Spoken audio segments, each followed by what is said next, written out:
कई 100 अरब डॉलर का अख्तियार रखने वाला इंसान दो छोटे छोटे मामूली कमरों में प्लास्टिक की कुर्सियां और प्लास्टिक की मेज के साथ पूरी जिंदगी गुजार, इतने मुश्किल हालात में इतनी शदीद पाबंदियों के बाद जहां बड़े से बड़े मुल्क घुटने टेक देते, महीनों और साल में घुटने टेक देते, ये 47 सालों से इक्तिसादी एतबार से, कल किसी ने सवाल भी किया था कि इतना जो खबर आ रही है तो ईरान के लोगों की जिंदगी क्या है, तो बताया कि ईरान के लोगों की जिंदगी जो है हमारी आपकी जिंदगी से कहीं बेहतर है। वहां के गरीब लोगों की जिंदगी, गरीब लोगों की नमूना बताया कि मैं जहां पे रहता था वहां पे छोटी दुकान पकाने वाला, रोटी पकाने वाला, जिसके यहाँ बाल कटवाने जाते तो बाल काटने वाला, सब के सब 4 व्हीलर से आते थे, और अच्छी 4 व्हीलर, बिल्कुल 3rd क्लास वाली नहीं, नीचे दर्जे वाली नहीं, सब के सब 4 व्हीलर से आते थे। और अच्छी जिंदगी है। जो सबसे गरीब तबका है उस जिस इलाके में हम थे वो था ही सबसे गरीब इलाका।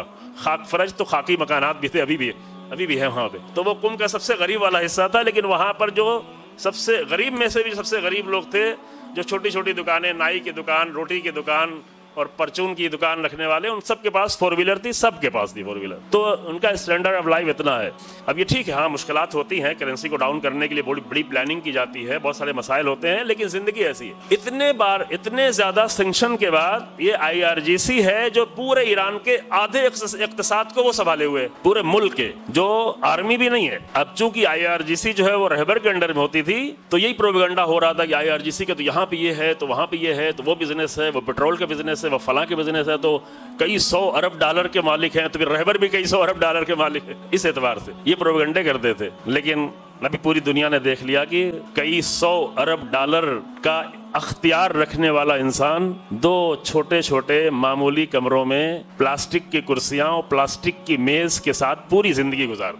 ये कमाल है ना, जिसके हाथ से, जिसके इरादे से निकल कर आने वाला पैसा पूरे दुनिया में, अफ्रीका में, एशिया में, यूरोप में, हर जगह रहबर के नुमाइंदे हैं, उनके ज़रिए से अहले बैत के दीन पहुंच रहा है, अहले बैत के दीन के लिए पूरी तबलीग हो रही है। वो सब कुछ, इतना सब कुछ करने वाला अपनी ज़िंदगी में अपने बेटे को अपने ऑफिस से एक लुकमा खाना भी नहीं खाने देता कि ये ऑफिस का पैसा जो है वो बैतुल माल का है, ज़्यादा मेरा बेटा नहीं खा सकता। ये कमाल यहाँ पे होता है।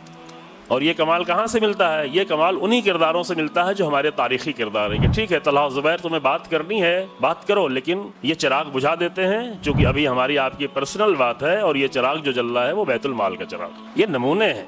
ये सिर्फ ये नहीं कि आप तकरीरों में पढ़ लेने के बाद जो है आप खुश हो जाएं, हम भी खुश हो जाएं, और इस पढ़ने के नतीजे में क़यामत में अल्लाह कुछ अजर देगा। नहीं, पढ़ने के नतीजे में अजर बिल्कुल नहीं देगा। बरखिलाफ भी हो सकता है कि अगर हम ये पढ़ रहे हों, लेकिन अगर थोड़ी सी चीज़ हमारे अख्तियार में आए तो यहाँ पे क्या होने लगे, इंसान खयानत करने लगे। वो करते हैं लोग। यहाँ अपने मुल्क में तो हम देखते हैं कि जो आम हालात हैं उसका असर दीन पे आ जाता है, मदरसों में आ जाता है, मौलवियों में आ जाता है। जब पूरा माहौल ऐसा होता है तो वहाँ पे बचना बहुत ज़्यादा मुश्किल हो जाता है। मोमिनीन का भी बचना भी बहुत मुश्किल होता है। वही बहाना करते हैं, हाँ लोग तो ऐसे कर रहे हैं, बिजनेस तो लोग ऐसे कर रहे हैं, लेकिन वो जो इतना बड़ा बिजनेस करके इतने बड़े मुल्क को इतनी मुश्किल से, इतने बड़े 47 साला सैंक्शन से बचा कर इतनी बड़ी जंग लड़के सब कुछ संभला हुआ है, कोई मुश्किल नहीं है। अब दुबई में जाएं, कुवैत के मेरे पास तस्वीर आई थी, भेजा था, अभी जंग शुरू भी नहीं हुई थी, लोग जो है बड़ी बड़ी ट्राली भर भर के जो है माल से सामान खरीद रहे थे। माल से, ट्राली होती है ना माल में बड़ी बड़ी, तो ट्राली कई ट्राली भर भर के सामान खरीद। लेकिन ईरान में इतनी दिन जंग होने के बाद 17 दिन, आज 17वां दिन हो गया, कोई मुश्किल नहीं, सब नॉर्मल जिंदगी गुजार रहे हैं, कोई नहीं लूट रहा है, कोई ज्यादा सामान नहीं खरीद रहा है,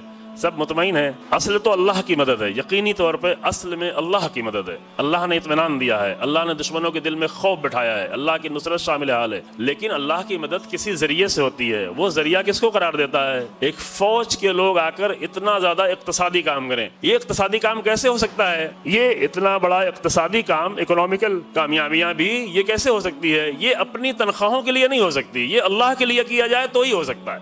इस नुक्ते को समझना है कि हम अच्छा काम करेंगे तो हमें अच्छी तनख्वाह मिलेगी, इसके लिए हरगिज़ नहीं हो सकता है। बल्कि हाँ, अगर अल्लाह के लिए किया जाए तो काम में क्वालिटी में बहुत फ़र्क आ जाता है, बहुत ज़्यादा फ़र्क आ जाता है। इसका अभी सबसे वाज़ेह नमूना आज के दौर का यह ईरान है कि जहाँ पे देख रहे हैं कि वहाँ के बहुत सारे लोग, हम सबको नहीं कह रहे हैं, लेकिन जो अल्लाह के लिए हैं, अल्लाह भी उनकी नुसरत कर रहा है, तो कोई भी साजिश कामयाब नहीं हो पा रही, बिल्कुल ज़र्रा बराबर। और फतह जो है वो करीब से करीब तर होती जा रही है। वो